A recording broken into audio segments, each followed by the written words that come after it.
అనకాపల్లి జిల్లా అచ్యుతాపురం స్టేజ్ లో జరిగిన ఘోర ప్రమాదంలో మృతుల సంఖ్య అంతకంతకు పెరుగుతూనే ఉంది. కేజీహెచ్ లో చికిత్స పొందుతూ మరొకరు చనిపోవడంతో మృతుల సంఖ్య 16కు చేరుకుంది. ఎసెన్షియా ఫార్మా కంపెనీలో రియాక్టర్ పేలిపోయింది. పేలుడు ధాటికి ఫ్యాక్టరీ భవనం కూడా కుప్పకూలింది. దీంతో ప్రమాదం భారీ స్థాయిలో జరిగినట్టుగా తెలుస్తోంది. ప్రమాద స్థలంలో పరిస్థితి భయంకరంగా ఉంది.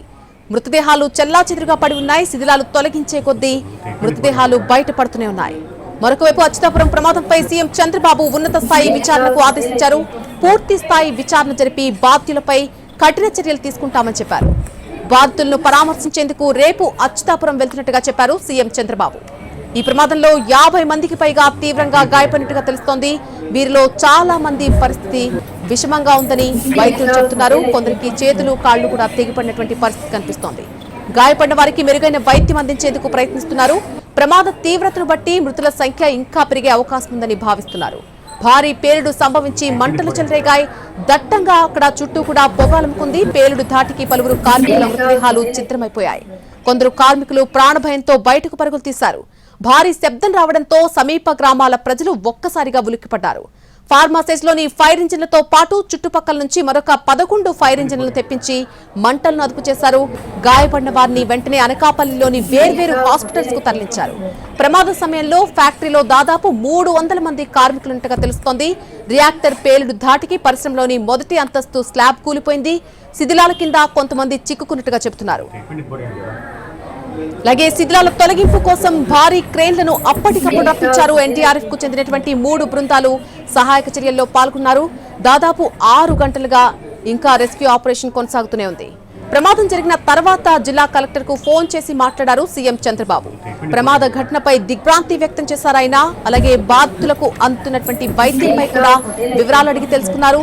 తక్షణమే సాయం అందించాలని ఆదేశించారు. అనకాపల్లి జిల్లా అచ్యుతాపురం సెజ్లో ఘోర ప్రమాదానికి సంబంధించి వివరాలను అడిగి తెలుసుకున్నారు. ఎసెన్షియా ఫార్మా కంపెనీలో రియాక్టర్ పేలిపోయిన ఘటనలో దాదాపు 14 మంది ప్రాణాలు కోల్పోయారు. ఈ మృతుల సంఖ్య ఇంకా పెరుగుతూనే ఉంది. ప్రస్తుతం ఈ సంఖ్య 16కు చేరినట్టుగా తెలుస్తోంది.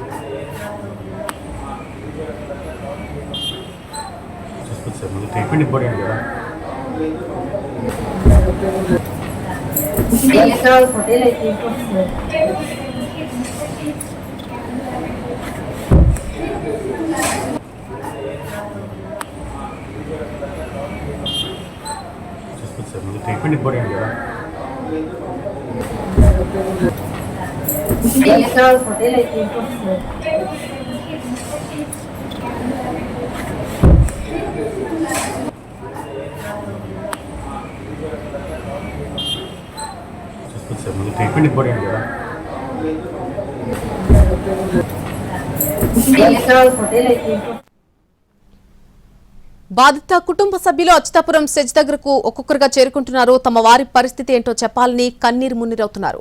కంపెనీ ముందు గుండెలు అవసేలా రోధిస్తున్నారు. అక్కడి నుంచి ప్రస్తుత పరిస్థితి మా ప్రతినిధి రవిచంద్ర అందిస్తారు.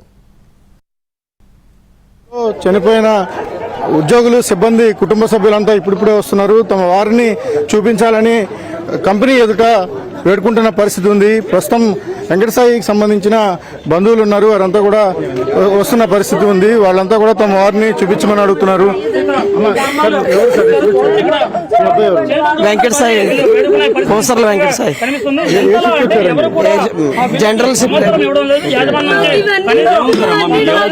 నా కొడుకు వారిని చూపించమని అడుగుతున్నారు. ప్రస్తుతం చూడొచ్చు తండ్రికి సంబంధించిన వాళ్ళ వేదనని మనం చూస్తున్నాం. వాళ్ళ వేదన చూసినప్పుడు ఎటువంటి సమాచారం చెప్పలేదు సార్. ఎటువంటి పరిస్థితి ఉంది కంపెనీ దగ్గర? మీకేం సమాచారం ఇచ్చారు? ఏ సమాచారం లేదు సార్. చాలా దారుణంగా ఉంది సార్. ఇక్కడ అసలు ఏం అడిగినా సార్ ఏం చెప్పట్లేదు సార్. కనీసం మాకు ఇన్ఫర్మేషన్ కూడా ఇవ్వలేదు. ఏమైందని కూడా చెప్పట్లేదు. అమ్మా లోపల ఫోన్ లిఫ్ట్ చేయట్లేదమ్మా? లిఫ్ట్ చేయట్లేదండి. ఓకే. అంటే మీకు ఎప్పుడు సమాచారం తెలిసిన ప్రమాద సమాచారం? మాకు తెలిసిన వాళ్ళు ఒకరు ఫోన్ చేశారు, ఇక్కడ ఏదో ఫైర్ అవుతుంది అని చెప్పారు. ఎక్కడి నుంచి వచ్చారు మీరు? ఇప్పుడు ఇంత దూరం వచ్చినా కూడా వాళ్ళు ఏమీ చెప్పట్లేదు. చాలా సేపటి నుంచి వీళ్ళు ఇక్కడ కూర్చున్నారు. వెంకటసాయి వయసు 26 సంవత్సరాలు. తను ఇక్కడ ప్రొడక్షన్ డిపార్ట్మెంట్ లో పనిచేస్తున్నారు. ఇన్సిడెంట్ జరిగిన తర్వాత మీడియాలో వస్తున్న వార్తా కథనాలను చూసి కుటుంబ సభ్యులంతా కూడా ఇక్కడికి చేరుకున్నారు. అయితే కంపెనీ యాజమాన్యం తమ బంధువులకు సంబంధించిన ఎటువంటి సమాచారం ఇవ్వటం లేదు. అదే సమయంలో ఇబ్బందులకు గురి చేస్తున్నారనేది కూడా వాళ్ళు చెప్తున్న సమాచారం. రైట్, ప్రస్తుతం ఒక ఫ్యామిలీ ఆవేదన ఇలా ఉండగా మరోవైపు చూడొచ్చు కంపెనీ ఎంత నిర్లక్ష్యంగా నిర్దయగా వ్యవహరిస్తోందన్నది అర్థమవుతోంది. ఒకవైపు ఒక కుటుంబం తీవ్ర ఆవేదనతో ఉంది, మరోవైపు కంపెనీకి సంబంధించిన అంబులెన్సులు వెళ్తున్నాయి, ఇంకా లోపల మృతదేహాలు ఉన్నాయి, వాటిని తరలించడానికి అంబులెన్స్ను తరలిస్తున్న పరిస్థితి ఉంది. అధికారిక సమాచారం ప్రకారం 15 మందికి పైగా చనిపోయారు. మృతుల సంఖ్య మరింత ఎక్కువగా ఉండే అవకాశం ఉంది. వాళ్ళు వచ్చి డోర్లు కొట్టి వేడుకుంటున్నా ఇక్కడ సిబ్బంది కావచ్చు, లేకపోతే ఇతర కారణాలు టెక్నికల్ ఇష్యూస్ని చూపించి వారు ఎవరిని కూడా లోపలికి పంపించటం లేదు. ఇంకా మృతదేహాల తరలింపు ప్రక్రియ కొనసాగుతోంది. సీనియర్ అధికారులంతా కూడా వస్తున్నారు, రెస్క్యూ ఆపరేషన్స్ జరుగుతున్న తీరును పరిశీలించి వెళ్తున్నారు. ప్రస్తుతం మన దగ్గర డిఐజీ కూడా వస్తున్నారు. ప్రస్తుతానికి డిఐజీ వస్తున్నారు. డిఐజీ దగ్గర చూడవచ్చు బాధితులు అందరూ కూడా, బాధితులు కావచ్చు లేకపోతే మిగిలిన వాళ్ళంతా కూడా ఆందోళన వ్యక్తం చేస్తున్న పరిస్థితి ఉంది. ప్రస్తుతం సీనియర్ అధికారులు అందరూ లోపలికి వెళ్తున్న సమయంలోనే బాధిత కుటుంబాలన్నీ కూడా ఆందోళన వ్యక్తం చేస్తున్నాయి. తమ వారికి సంబంధించినంత వరకు ఖచ్చితమైన వివరణ ఇవ్వాలి, ఖచ్చితమైన సమాచారం ఇవ్వాలని కూడా అడుగుతున్న పరిస్థితి ఉంది. నాకు అన్ని అంటే చాలా ఇష్టం. నేను మా అన్ని లేకుండా ఉండలేను. నేను మాట్లాడలేదు ఒక్కసారి కూడా. 6 గంటలకు డ్యూటీ దిగేకి చేస్తాడు, కానీ డ్యూటీ దిగలేదు కదా అనేసి మేము ధీమాగా ఉన్నాము. 4 గంటలకు తెలిసింది మళ్ళీ ఫైర్ అయ్యిందని. అప్పటి నుంచి ఫోన్ చేస్తున్నాం కానీ ఫోన్ ఎత్తట్లేదు. ఎవరికి చేసినా సరే ఎవరికి తెలియదు అంటున్నారు. అన్నతో ఉన్న అటాచ్మెంట్ కావచ్చు, లేకపోతే 2 రోజుల క్రితమే రాఖీ కట్టింది. జీవితకాలం తనకు భరోసాగా ఉంటానని చెప్పిన అన్న ఈరోజు కనిపించకుండా పోయాడు. ప్రమాదంలో అదృశ్యమయ్యాడు. ప్రస్తుతానికి లోపలికి పంపించమని చెప్పండి, మా అన్నని చూసుకుంటాం. మీకు దండం పెడతాను. మమ్మల్ని కదా వాళ్ళని అడిగి మమ్మల్ని లోపలికి పంపించమని. రైట్, కుటుంబ సభ్యుల వేదన అదనాతీతంగా ఉంది. తమ బంధువులను చూసుకోవడానికి అవసరమైన ఏర్పాట్లు చేయండి, కనీసం తమని చూడడానికి అవకాశం కల్పించమని అడుగుతున్నారు. ఈ ఇన్సిడెంట్ లో మొత్తం 380 మందికి పైగా సిబ్బంది పనిచేస్తున్నారు మొత్తం కంపెనీలో. అందులో డ్యూటీలో ఉన్న వాళ్ళు కానీ రిలీవ్ అవుతున్నప్పుడు కానీ మొత్తం 33 మంది వరకు కూడా ఎఫెక్ట్ అయినట్టుగా జిల్లా యంత్రాంగం ఒక అధికారిక ప్రకటన చేసింది. ఆ 33 మందిలో ఆఖరి సమాచారానికి 16 నుంచి 20 మధ్యలో మృతుల సంఖ్య ఉంటుంది. అది పెరిగే అవకాశం కూడా ఉంది. లోపల జరిగిన ప్రమాదం 2 కారణాలను చెప్తున్నారు. ఒకటి, ఎలక్ట్రికల్ ఫైర్ కారణంగా పెద్ద ఎత్తున మంటలు వ్యాపించాయి.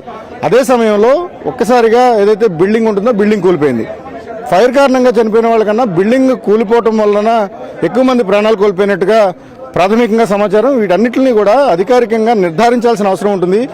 ప్రమాదానికి గల కారణాలపైన ఇప్పటి వరకు, అంటే ఇన్సిడెంట్ జరిగి మధ్యాహ్నం 2 గంటలకు జరిగితే రాత్రి 11 అవుతున్నప్పటికీ కూడా అధికార యంత్రాంగం ఒక స్పష్టమైన ప్రకటన కానీ లేకపోతే కన్ఫ్యూజన్ క్లియర్ చేసే ప్రయత్నం చేయలేదు. ఎన్డీఆర్ఎఫ్ బలగాలు వచ్చి రెస్క్యూ ఆపరేషన్ చేస్తే తప్ప ఇక్కడ ఏం జరుగుతుందో అర్థం కాని పరిస్థితి నెలకొంది. Cameraman Ravichandran, TV, Visakhapatnam. Essentia pharma కంపెనీలో ప్రస్తుతమైతే ఇంకా రెస్క్యూ ఆపరేషన్ కొనసాగుతోంది. రాత్రంతా కూడా సహాయక చర్యలు కొనసాగే అవకాశం కనిపిస్తోంది. దానికి సంబంధించి మరింత సమాచారం తెలుసుకుందాం. ఆ స్పాట్ జరిగినటువంటి సంఘటనా స్థలం నుంచి మా ప్రతినిధి రవిచంద్ర పూర్తి వివరాలు అందిస్తారు లైవ్ లో. రవిచంద్ర, ప్రస్తుతం చాలా మంది అక్కడి నుంచి తరలిస్తూ ఉన్నారు, తవ్వే కొద్దీ కూడా మృతదేహాలు బయటపడుతున్నట్టుగా చెప్తున్నారు. ప్రస్తుత పరిస్థితి ఏంటి అక్కడ?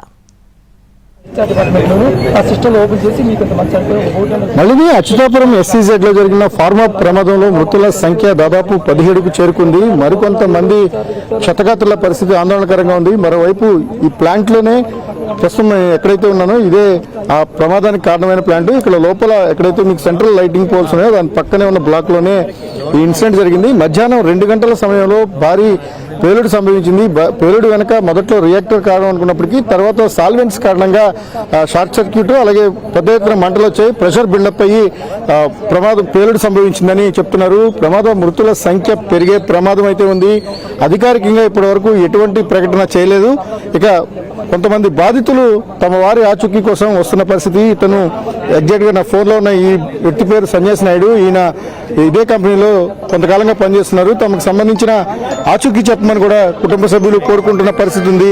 ఎంతకాలం నుంచి పనిచేస్తున్నారు? ఆయన ఆచూకీ సంబంధించిన వివరాలు ఏం తెలుసు? ఏం తెలియలేదు సార్, ఇన్ఫెక్షన్ అనేది ఏం ఇవ్వలేదు సార్. బాడీ ఎక్కడ ఉందనేది తెలియదు సార్. డైలీ జనరల్ డ్యూటీ వస్తాడు, వచ్చాడు మార్నింగ్ భోజనం చేసిన ఇన్ఫెక్షన్ అంటున్నారు. ఇన్ఫెక్షన్ అనేది ఏది కూడా ఇవ్వలేదు సార్. రైట్. ఎక్కడైతే మిస్ అయిన ఎంప్లాయీస్ ఉన్నారో చనిపోయిన వారికి సంబంధించి కొంత లెక్క అయితే వెళ్తోంది, కానీ మిస్ అయిన ఎంప్లాయీస్ కి సంబంధించిన కుటుంబాలు తీవ్రమైన ఆవేదనలో ఉన్నాయి. ప్రస్తుతం కొంతమంది ఉదయం నుంచి కూడా, అంటే ఇన్సిడెంట్ జరిగినప్పటి నుంచి కూడా కేవలం రెస్క్యూ ఆపరేషన్ లో ఉన్న బృందాలు తప్ప బయట వారిని ఎవరిని కూడా ఈ లోపలికి రానియలేదు. కానీ సాయి అనే గాజువాక నుంచి ప్రొడక్షన్ యూనిట్ లో పనిచేస్తున్న ఒక ఎంప్లాయీ ఫ్యామిలీ తమ వారి ఆచూకీ చెప్పమని వేడుకుంటున్న పరిస్థితి. ఎక్కడైతే మృతుడి బాధ్యతతో పాటు ఆమె చెల్లెలు కూడా ఉన్నారు. మొన్ననే కూడా అన్నకి రాఖీ కట్టాను, ఈ రోజు అన్నయ్యతో మాట్లాడతాను, కానీ ఈ రోజు ఉదయం నుంచి అన్నయ్య ఫోన్ చేయలేదు. అప్పుడే నాకు ఏదో ఒక కీడు శంకించిందని ఆమె చెప్పింది. ప్రస్తుతం గడిచిన కొంత గంటలుగా వారు ఇక్కడే ఎదురు చూస్తున్న పరిస్థితి, కానీ ఆచూకీ చెప్పడానికి ఇక్కడ ఎవరు అందుబాటులో లేరు. రెస్క్యూ బృందాలు రెస్క్యూ చేస్తున్నాం కాబట్టి ఇప్పుడు ఏమీ చెప్పలేమని చెప్తున్న పరిస్థితి ఉంది. ప్రస్తుతం మన దగ్గర వాళ్ళతో మాట్లాడించే ప్రయత్నం చేద్దాం. అమ్మ సాయి, లాస్ట్ టైం మీతో ఎప్పుడు మాట్లాడారు? ఉదయం మాట్లాడమే కానీ మరి ఇంకెప్పుడు మాట్లాడలేదు. వెళ్ళేటప్పుడు మాట్లాడడం 7:30కి. ఏం లేదండి, అందుకనే మేము వచ్చి కూర్చున్నాం. మాకు ఇన్ఫర్మేషన్ చెప్పి బాబు ఇక్కడ ఉన్నాడని చెప్తే మాకు ధైర్యంగా ఉంటది. మా బాబుని మాకు ఇచ్చేస్తే చాలు, ఇంకేం అక్కర్లేదు. బాబు ఎక్కడున్నాడో చెప్పట్లేదు, ఏం చేసాడో చెప్పట్లేదు. బాబు లేకపోతే ఎలాగ ఉండాలండి మేము?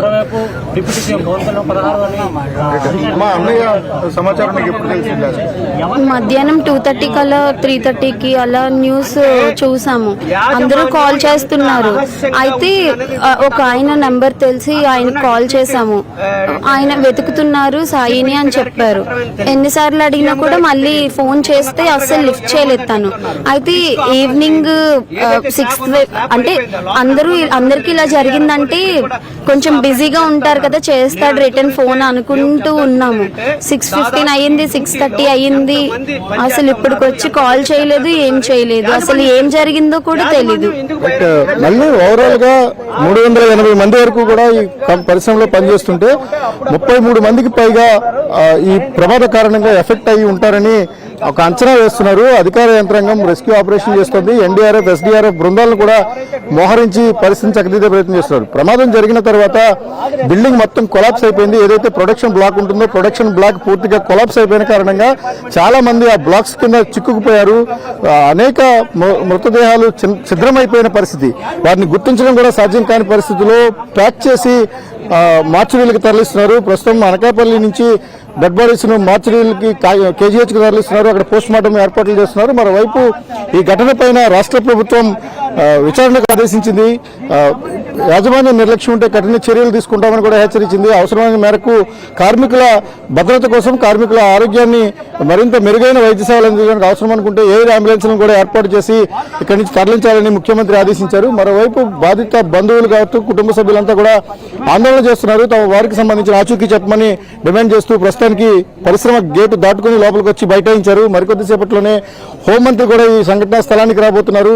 సీనియర్ అధికారులంతా లోపలే ఉన్నారు. తమ వారికి సంబంధించిన ఆచూకీ తెలియటం లేదు, వివరాలైనా చెప్పండి లేకపోతే తమకు సంబంధించిన మనుషులను అప్పగించండి వారు డిమాండ్ చేస్తున్న పరిస్థితి అయితే కనిపిస్తోంది. ఓవరాల్ గా ఇన్సిడెంట్ జరిగిన దగ్గర నుంచి అంటే దాదాపు 2 గంటల సమయంలో, షిఫ్ట్ చేంజ్ సమయంలో ఈ ప్రమాదం జరిగింది. ప్రమాదం జరిగిన సమయంలో సంఘటనా స్థలంలో 35 మందికి పైగా ఉంటారనేది అనధికారిక సమాచారం. దానిని హెచ్ఆర్ విభాగం కానీ లేకపోతే అధికారికంగా పోలీసులు కానీ నిర్ధారించాల్సిన అవసరం ఉంది. ఇందులో ఎంతమంది సజీవంగా ఉండి ఉంటారనే అనుమానాలు అయితే ఇప్పటికీ బాధిత కుటుంబాల్లో ఉన్నాయి. ఓవరాల్ గా ఈ ఇన్సిడెంట్ లో మృతుల సంఖ్య అయితే పెరగడం తీవ్ర వేదనకు గురి చేస్తున్న పరిస్థితి కనిపిస్తోంది. మళ్ళీ right Ravichandra, thanks for the live update. ప్రస్తుతం మనం అక్కడ ఉన్నటువంటి పరిస్థితులు చూసాం. రేపు బాధితులను పరామర్శించడానికి సీఎం చంద్రబాబు వెళ్లబోతున్నారు. అలాగే మరి కాసేపట్లోనే హోంమంత్రి అనిత కూడా సంఘటనా స్థలానికి చేరుకోబోతున్నారు. ఈ ప్రమాదానికి సంబంధించి విచారణ జరిపి కారకులు ఎవరైనా సరే వారిపై కఠిన చర్యలు తీసుకుంటామని సీఎం చంద్రబాబు చెప్పారు.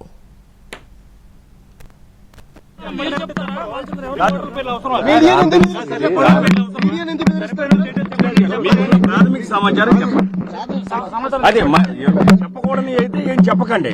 దాని ఉన్న ప్రాథమిక ఎఫ్ఐఆర్ ఉంటది కదా, ఎంతమంది చనిపోయారు ఎఫ్ఐఆర్ వేసారండి. అదే సమాచారం.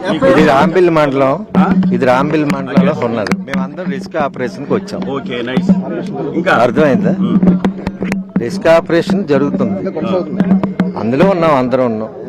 మిగతా వివరాలు నేను అది ఎస్పీ మేడం, కలెక్టర్ గారు, డిఐజీ గారు అందరూ లోపల రెస్క్యూలో ఉన్నారు, వాళ్ళు చెప్తారు. ఎఫ్ఐఆర్ వేసారని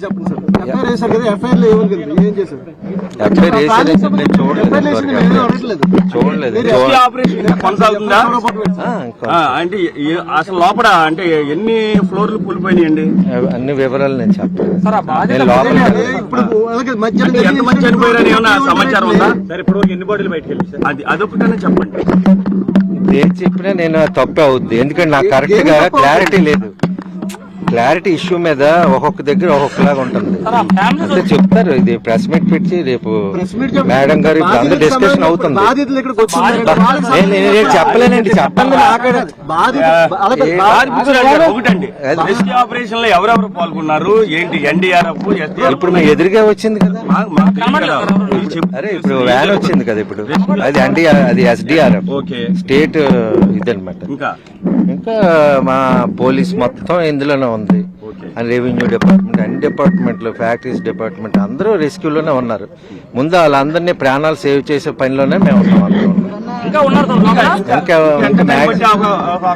మనం అది ఎక్స్పర్ట్స్ వాళ్ళు చెప్పాలి.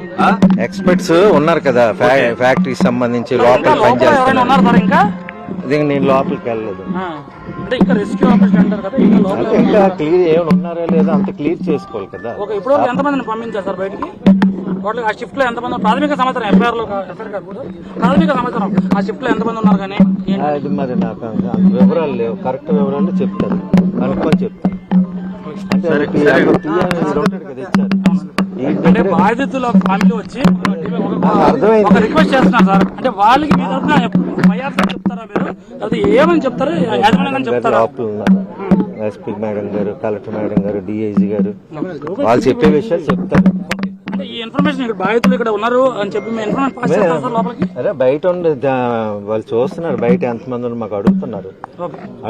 మనకి ముందే వెంకట సాయి అనే ఫ్యామిలీ, వాళ్ళ ఫ్యామిలీ ఆచూకీ లేదు, కనీసం సాయంత్రం 6 గంటలకు వచ్చేయాలి, కనీసం ఆచూకీ చెప్పట్లేదని వాళ్ళు చెప్తున్నారు. ఈ ఇన్ఫర్మేషన్ కనీసం యాజమాన్యం కానీ ఆఫీసర్ గానీ పాస్ చేసే అవకాశం ఉందా? కంపల్సరిగా అందరికీ పాస్ చేయకుండా ఏది జరగదు. అది తప్పమాట. మీ ముందే ఉన్నారు సార్ వాళ్ళు మీ ముందే ఉన్నారు, ఫోన్ లిఫ్ట్ చేయట్లేదు, ఆ ఫోన్ రింగ్ అవుతుంది వాళ్ళది, ఆ వెంకట సాయి అనే ఎంప్లాయీ ఫోన్ రింగ్ అవుతుంది. తెలుసు, ఇందులో మనం మొదట మనకి ఈ పానిక్ సిచ్యువేషన్ నుండి అందరినీ కాపాడడం ఫస్ట్ పని, తర్వాత ఇదంతా ఐడెంటిఫికేషన్. కనీసం ఆయన ఎక్కడ ఉన్నాడు అంటే బతుకుంటే ఇది ఇప్పుడు నేను ఇవన్నీ పూర్తి వివరాలు ఉంటే నేను